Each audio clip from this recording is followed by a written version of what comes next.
show, we're back. Still coming to you from this blank void, although on that point, I actually have a bit of an update because it looks like, all being well, we are set to be back in our studio in September, meaning that the next 5 shows are actually going to be the last that we do here in the void. Holy shit, thank God. Wait, excuse me? You heard me. I'm sorry, you can talk? Of course I can talk, John. I can also cry, which, you know, I'm not afraid to cry. Good for you. I can sing pretty well, actually. Nice. And, also, I can laugh. The void loves to laugh. I'm sorry, you can laugh? Really? Because I've been stuck here for nearly a year and a half now telling jokes, and I haven't heard you laugh once, not one time. Well, that's because you haven't really given me a reason to, and I didn't consider any of those jokes. That is a mean thing to say. Look, I'm just going to get this off my chest. I don't mean to be rude, but you know what? What? It's going to be really good to be just a void again without you in it, which is a pretty shocking declaration, wouldn't you say? Can I just start? That a void would rather be just a void with nothing in it because of you. Look, can I just start my show now, please? Go ahead. I mean, if you want, or don't. It really doesn't matter to me either way. It's been Has it been a busy week, John? Yes, it has. It has, actually. Oh, so aggravating. All right. Just pretend I'm not here. I will. I will remain silent. I get it. Because I won't be laughing. That is understood. It has been a busy week, very busy. In fact, on Friday, the Olympics opening ceremony finally took place in Tokyo, a year late and still under a significant cloud. This morning, officials in Tokyo revealing that COVID cases have increased 155% in the past 7 days. Tonight, COVID-19 defeating some Olympic athletes before they've even had a chance to compete. According to the IOC, more than 60 people in the Olympic bubble have tested positive for the virus. Yeah. And the truth is, it's gotten even worse, because as of Saturday, the current total of Olympics-related COVID cases is up to 127, which really shouldn't be surprising. The event whose central premise is basically, what if a bunch of hot people travelled from all over the world to sweat, breathe and fuck on each other, turns out to be going exactly as you'd expect it to during a pandemic. And I will say, Tokyo is by no means alone in making a very bold move in the face of the spread of the Delta variant. In the UK, Monday marked so-called Freedom Day, with the lifting of almost all virus-related restrictions, even though COVID cases have recently spiked to the highest levels there since January. Boris Johnson has faced significant criticism about this decision and has chosen to justify it like this. If we don't do it now, we've got to ask ourselves, when will we ever do it? Oh, I can actually answer that for you. Later. Just a later time. It's so brazenly disingenuous to frame this as a choice between lifting COVID restrictions now or never doing it. It's the equivalent of someone saying, if I don't take a shit now in the middle of this Apple store, when will I ever take a shit? I don't know exactly, but I do feel like there are a lot of other options available that you are choosing not to consider. And if you're wondering, why does Boris Johnson look like he's hired an impersonator of himself to deliver that message via Cameo? Well, it's because he was self-isolating after being exposed to someone who'd caught COVID, specifically his health minister, which is not an ideal way to reassure people that now is the right time to open up. And even some of the British people celebrating Freedom Day seem to understand that they were dancing on a knife's edge. I want to dance. I want to hear live music. Yes, it feels like Freedom Day. It really, really does. It's nice to be out, but like at the end of the day, it's all going to result in some sort of impending doom. You know what? I have to agree with CVS brand Noel Gallagher there, because that sentiment fundamentally speaks to the British character. Screw keep calm and carry on. It's all going to result in some sort of impending doom should be Britain's new motivational poster, because that is exactly how I feel about everything all the time. Even here in the United States, there is cause for real concern amid all the optimism. The Delta variant now accounts for 83% of known US cases and is causing a rise in hospital admissions, particularly among the unvaccinated. And yet, despite the fact that vaccines are widely available here, some, even those hospitalized, are still hesitant. Here I am, recovering, getting out of here finally tomorrow. Am I going to get a vaccine? No. Don't shove it down my throat. That's what's local, state, federal administration is trying to do, is shove it down your throat. What are they shoving, the science? No, they're shoving the fact that that's their agenda. The agenda is to get you vaccinated. Yeah, actually, you nailed it in one. Public health officials' agenda is to get you vaccinated. And you know what COVID's agenda is? To fucking kill you. To burrow into your body through your hot little mouth, fuck around with your lungs, flip your nostrils off, make soup taste more like nothing than it already does, and then kill you. So frankly, if the choice is between agenda death or agenda shot that comes with free Krispy Kreme donut, I really think you should take the jizz-covered dough hoop with a side of antibodies. And while that is clearly infuriating, the truth is individuals like that man are pretty much unreachable at this point, which is why it is so important to convince everyone who still might be persuadable to get vaccinated. Because if this week has taught us anything, it's that COVID is nowhere near being eradicated. And the best defense against it is being fucking vaccinated. Yes, there are breakthrough cases, but the vaccine is doing its job. More than 97% of those hospitalized for COVID in the US are unvaccinated. So right here, we need to be encouraging as many people as possible to get their shots, and crucially, to then share our surplus supply with countries around the world that desperately need them. Because, if I may quote the words of Geoffrey Rush after a bad bleach job, if we don't do it now, when will we ever do it? And now, this.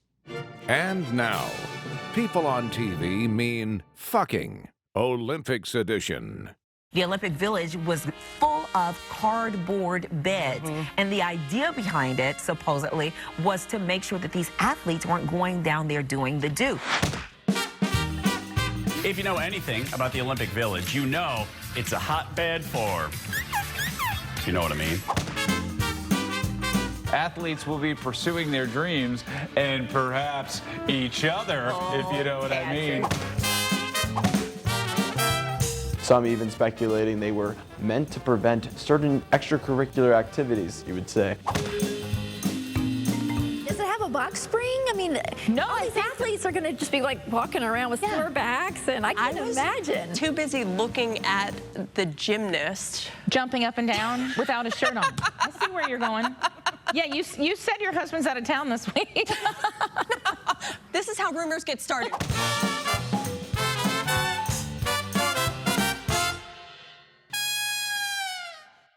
Moving on.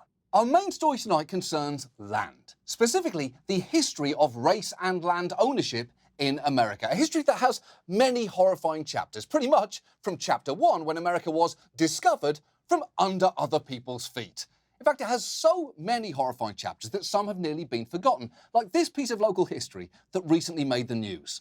In Manhattan Beach, California, a house on the sand can cost up to $20 million. And Anthony Bruce's family used to own 2 oceanfront lots. I should be a millionaire standing here talking to you today. More than 100 years ago, his great-great-grandparents, Willa and Charles Bruce, bought the land for about $1,200. They built a resort called Bruce's Lodge. The Ku Klux Klan was involved in harassing them. They burned a cross right out here. And when that didn't drive them away, the city government decided to take the property under the guise of eminent domain. Wow. So when the cross burning didn't drive the Bruces out of town, the city called in a lawyer to finish the job. And that tells you a lot about how racism in America works. Sure, the vigilante racists are spooky, but you've really got to worry when the motherfuckers with advanced degrees show up. What Manhattan Beach did to the Bruce family was clearly unforgivable. And to its credit, the city seems to be trying to reckon with how to deal with what happened, although it is also placing some pretty hard limits on that reckoning. The council did authorize spending $350,000 on art to commemorate the family, and this week voted to acknowledge and condemn what happened, but chose not to offer an official apology. It's awful. It's wrong. We're not that community now. I wouldn't live here if we were a racist community, and my friends and neighbors would not live here as well. Okay. Couple of things there. First, Manhattan Beach's population is only 0.5% black, so even if you are not that community now, you don't look unlike it. And second, if you took something worth $20 million, $350,000 just doesn't cover it, especially when none of that money went toward the family you stole it from. There is pretty obviously only 2 ways of making this right. Give the Bruces $20 million or give them their land back. And incredibly, the latter might actually happen, because LA County, which owns the land, recently released a plan for returning it to the Bruces, which is, to put it mildly, about time. It's literally been called Bruce's Beach since 2006. Is the apostrophe S a fucking joke to you people? It indicates possession. So the story of Bruce's Beach might actually end with something approaching justice. Land was taken away, land is given back. And I want you to keep the elegance of that solution in mind as we talk about a far more insidious and widespread form of wealth appropriation, and that is housing discrimination. There is a long history of it in America, and we will get to that in a minute. But before we do, let's just start with its effects. Currently, only 45% of black householders own their homes, compared with nearly 74% of whites. And since home ownership is a key component of wealth, it is no surprise that the wealth gap between white and black families is so huge, many literally don't comprehend it. One recent survey found that most people think that for every $100 in wealth held by a white family, a black family has $90, when the truth is, it's actually closer to $13, with the median white family having a net worth of around $188,000, and the median black family having just over $24,000. But the effects of housing discrimination go well beyond wealth, because questions about where your house is and how much it is worth impact so many things about your quality of life. For instance, because a key way Americans pay for public schools is through property taxes, better homes lead to better schools, better teachers, and more resources, which in turn leads back to better neighborhoods in general, including cleaner streets, cleaner air, and crucially, only the most exclusive and fuckable trees. Is that tree a bakery? Because it's got cakes. That tree, don't just let the audio of this play in the background while you're working. Click back on the YouTube tab and look at me. That tree can get it. So if it has led to a wealth gap this massive and consequences this wide-ranging, tonight, let's take a look at housing discrimination, the damage it has done, and more importantly, what we can do about it. Some of you may already know what the last part is going to be and might even currently be shouting at your screens, but please don't spoil it for everybody else. Let's let it be a surprise. And let's start in the early 20th century, because that is when the real estate industry really began to grow. And as it did, white people moved quickly to codify the distance between them and black people.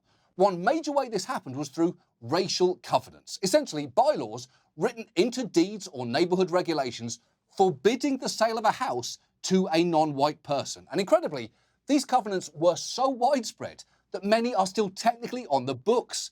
A Texas news station recently unearthed one in a local suburb and showed it to unsuspecting residents there.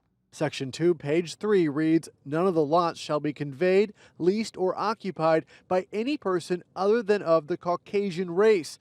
It provides an exception for those employed as servants. A person other than the Caucasian race.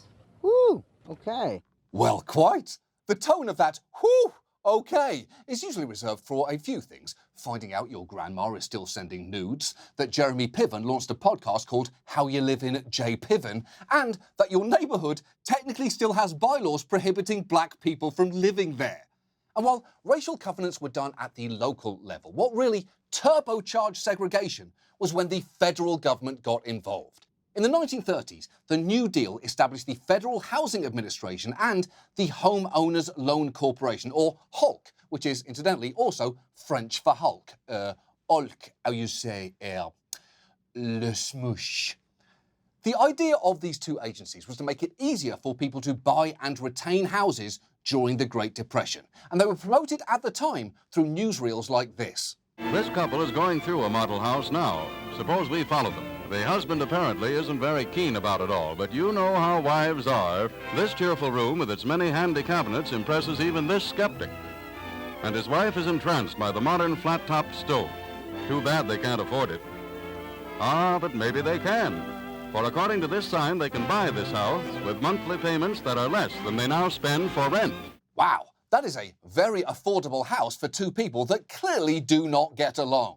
You know how husbands are. They hate their wives and anything that would make her happy. Every moment with them is torture, and maybe a new house would help, as neither of them will leave this wretched marriage because it's the 1930s. It's up to the baby to save them. The pitch was that the government would insure your loan, so that banks would accept a significantly smaller down payment than was standard at the time, with much lower interest rates, and give you decades to pay it off. The federal government essentially invented the modern home mortgage, and it worked incredibly well.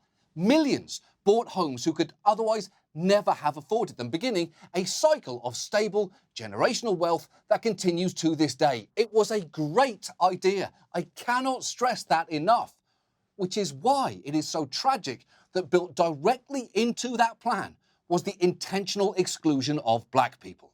For instance, Hulk developed maps that color-coded areas green, yellow, blue, or red based on their creditworthiness. A neighborhood could earn a red color or be redlined if any African Americans lived in it at all, at which point the area would essentially be ineligible for any mortgages. Meanwhile, when it came to new developments, the FHA's underwriting manual essentially mandated that communities have racially restrictive covenants as a prerequisite to receive mortgage insurance. These policies alone had a devastating effect on black communities, significantly expanding and locking in segregation. And some developers ensured that they would continue to qualify for loans by going to some ridiculous lengths. Here in Detroit, there was a developer that wanted to build a development for whites, and they wanted to get FHA loans. And the federal government said, you know what, there's a black community kind of close by. You don't get the good loans. And so the developer, in an effort to try to fix that, built a 6-foot tall wall, a foot deep, to separate the black community from the emerging white community. And then the federal government gave the loan. That's terrible. And what makes it somehow worse is that that wall was only 6 feet tall. That's just not that tall. It's like the height of a fridge or a mattress. Or Snoop Dogg. Snoop's 6'4". He could very easily see over that wall. Is that what you want? Snoop making direct eye contact with you over your stupid racist wall? How is that helping anyone? And all of this is obviously horrifying. White people basically wrote, black people can't live here on pieces of paper, and the federal government said, if you white people don't have one of those pieces of paper, you can't get a loan. If everything had just stopped there, the damage already would have been immense, but it very much did not stop there. After World War II, the GI Bill gave returning service members access to home loans with as little as no down payment, which is great. But the vast majority of financial institutions still refuse to approve loans for African Americans, meaning that black service members returned home only to be shut out of home ownership in the rapidly expanding suburbs, one of the most famous examples of which was Levittown, a development on Long Island of over 17,000 homes. And to ensure government support to build them, the developer had the contract state that the home could not be used or occupied by any person other than members of the Caucasian race. And when black people did try to buy homes there, they were told in no uncertain terms just how unwelcome they were, as this woman remembers. We went to the office where the gentleman was showing the houses. So my husband said to him, my wife and I are interested in, purchasing a home here in Levittown. He said, get your out of here. Wow. That is a sweet lady recounting an appalling story in just the most matter-of-fact way. But I guess for black people in America, you ask your grandma to tell you a wholesome story about something like the first school dance she went to or how she and grandpa bought a house, and it's not long before you're suddenly in the middle of an August Wilson play. And crucially, white people who were able to buy homes in Levittown could accumulate massive wealth. In 1948, homes there sold for around $8,000, or about $75,000 in today's money, and they currently sell for $350,000 or more, meaning families who bought homes back in 1948 gained more than $200,000 in wealth. That is a lot. So, quick side note, if you are young, white, and looking for a real return on investment, forget about your AMC and GameStop stonks. What you really want to do is get a time machine, travel back to the 1940s, and buy a house in a segregated suburb. It's the safest investment you'll ever make. And Levittown and Detroit were by no means alone. This happened again and again. So much so that the exclusion of black people from these federal programs was nearly absolute. For instance, a survey of 13 cities in Mississippi in 1947 found that of the more than 3,200 loans given to returning veterans under the GI Bill, only 2 went to African Americans. And nationwide, in just the first quarter century of the Federal Housing Administration, the government insured over $40 billion in loans. That is the equivalent of nearly $400 billion today. But some estimates indicate that 98% of them went to white Americans. 98%! If you ate 98% of someone's cannoli, you basically ate all their cannoli. Pointing out the fact that they've still technically got 2% somehow makes it worse. And the implications of all of this can be hard for some to think about. Earlier this year, CBS's Tony DeCopel did a story about his grandparents' hometown of Lyndhurst, New Jersey, and in doing so, broke some difficult news to the town's unofficial historian. Wait a minute, you're telling me they were only going to mortgage white people? Yeah. For you to say that Lyndhurst is the way it is, because it almost implies that Lyndhurst was racist. No, this is my family too. I'm not saying that. I'm saying that we had no idea. You're right. Most people would not have known that the federal government had this program in place. Okay, first, I get that this is uncomfortable, but I will say, if a white person says that almost implies blank was racist, and another one says, no, this is my family too, that doesn't mean the matter is closed. If two white people are trying to figure out if something is racist, 9 times out of 10, it probably is. As for that man's claim, most people would not have known this program was in place. Just hold on there, because none of this was a secret at the time. The link between the racial makeup of your neighborhood and the value of your home was so well established, some speculators took advantage of it to buy homes on the cheap through a practice called blockbusting. That is where they would go to a white neighborhood and make it seem like black people were moving in. They would hire a black woman to walk up and down the street with a stroller, or call homes and ask to speak to someone with a stereotypically black name. The idea was that simply by doing this, the speculators could panic white homeowners into selling their homes at a loss. This tactic was incredibly effective, but I will say, some white homeowners did stand firm, like this amazing woman in Baltimore. Well, I happened to be sitting on the steps with a friend of mine, and the man that had gotten the house from the woman next door, he came up and he said to me, would you like to sell?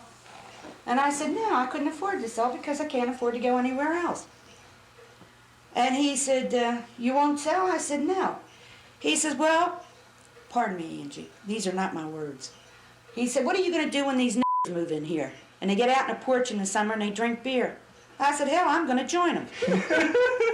Look, I know this story is full of terrible people and unmitigated racism, so we should probably take a moment to celebrate a lady who just wanted to get drunk on her porch with her neighbours, regardless of their colour. I love so many things about that. I love Rose's don't give a fuck energy, but also Angie's Rose is gonna Rose response. Because when Rose said, pardon me, Angie, these are not my words, that was for us.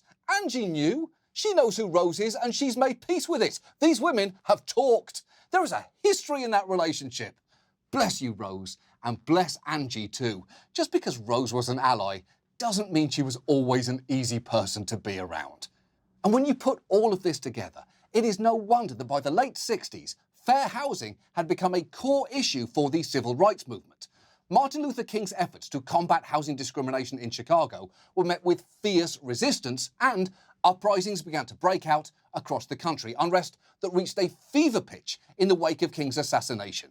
LBJ and congressional leaders tried to settle things down with the Civil Rights Act of 1968, with Sections 8 and 9 being the Fair Housing Act, and Section 10 titled Civil Obedience and Anti-Riot Act, which is a pretty effective way of saying, that's our final offer, we've gone about as far as we're going with this whole civil rights thing.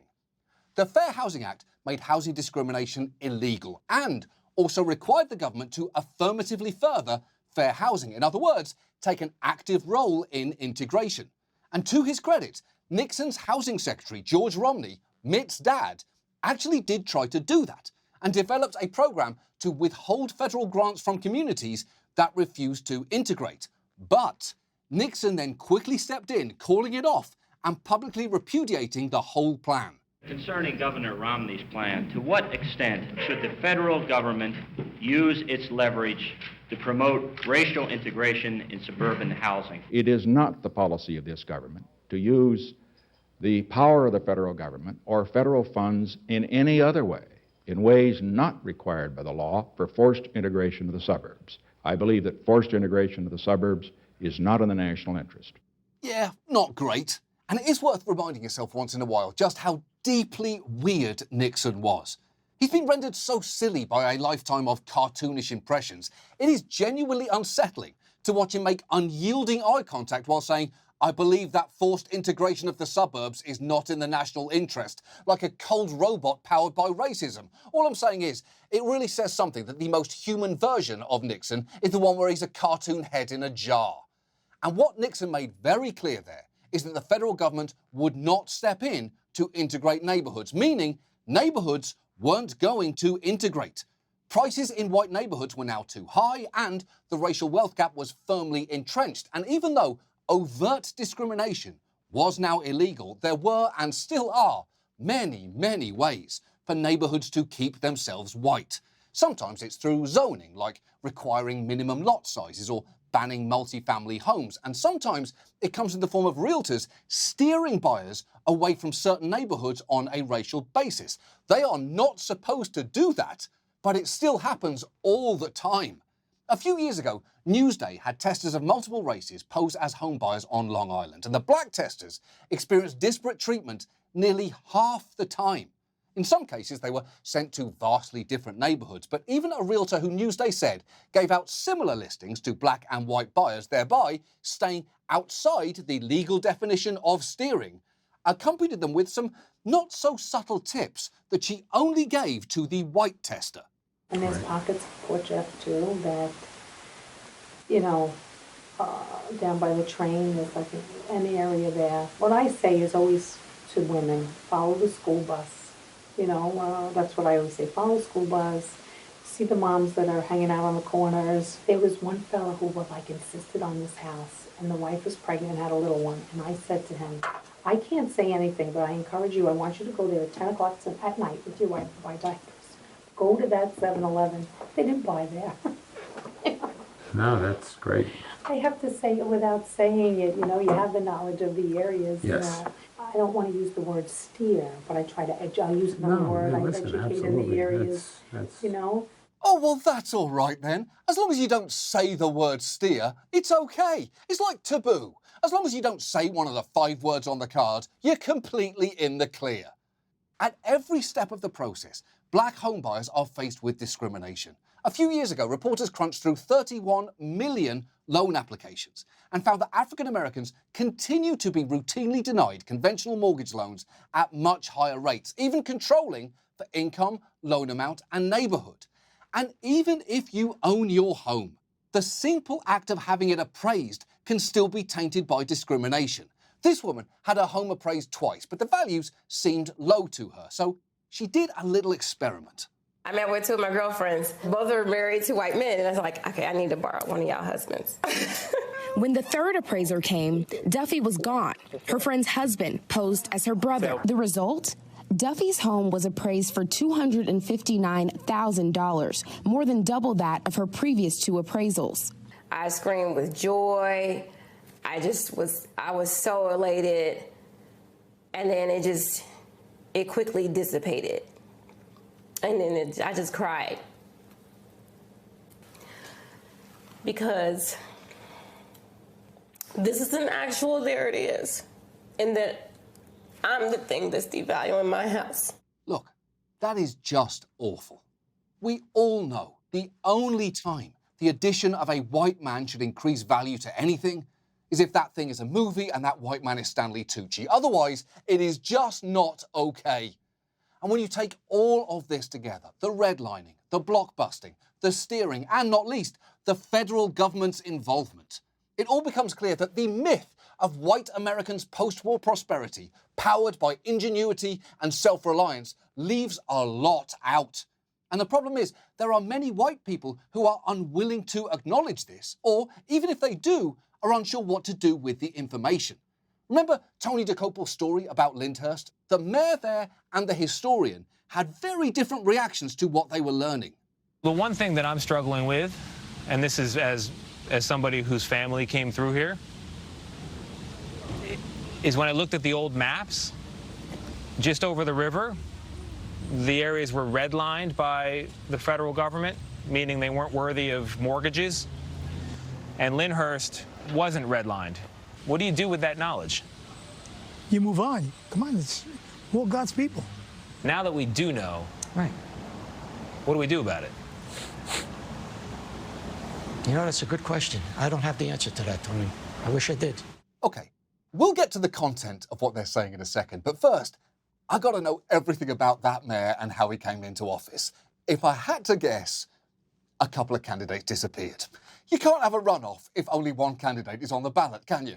But as nice as it sounds to just move on, that is not dealing with the underlying injury here, because even if you had a magic wand and were able to stop every facet of housing discrimination going forward, you still wouldn't be undoing the damage that has been done.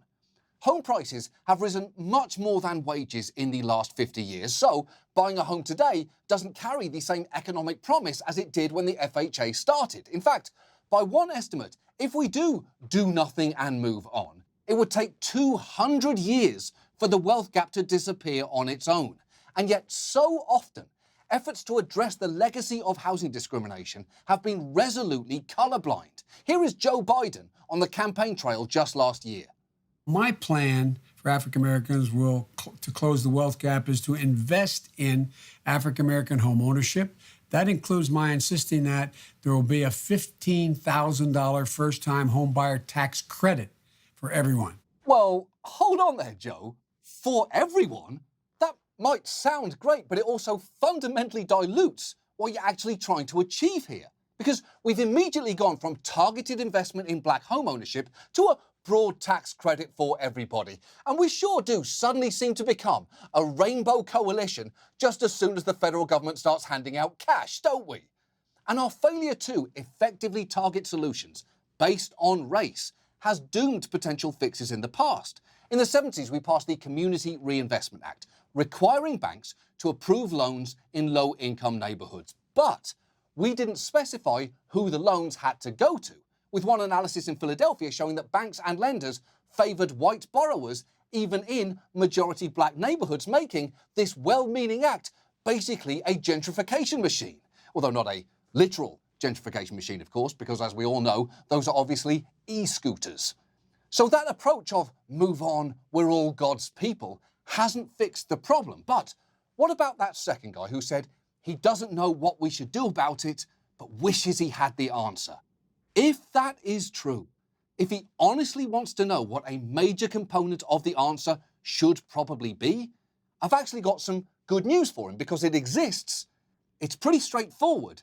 And it's the same answer that many black viewers have been shouting at this screen for the last 20 minutes because it's reparations.